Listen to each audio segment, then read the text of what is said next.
Hi guys! It's me again, Mrs. B. And for today's video, let's go at mag-room tour dito sa Okada. Yung kinuha palang kwarto ng sister ko is yung may jacuzzi or yung may malaking bilog na bathtub.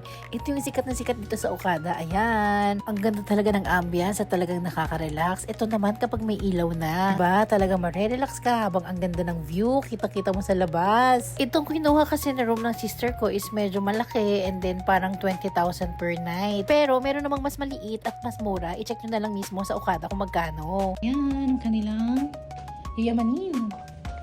Ganda ng CR. Ito guys yung itsura ng Okada. So ito naman ang kanilang CR, ay shower. So ayan ang shower.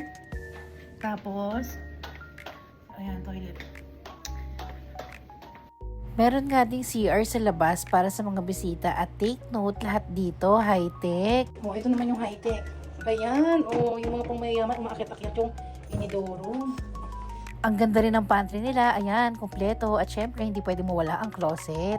Tignan nyo naman, pati mga sahig, lahat naka-carpet. Talagang yayamanin dito sa Okada. Oh, ang prinsesa, patulog-tulog. At super ganda rin ng bedroom at napakalambot ng bed. Habang nagre-relax and chill, napakaganda ng view. Cheers!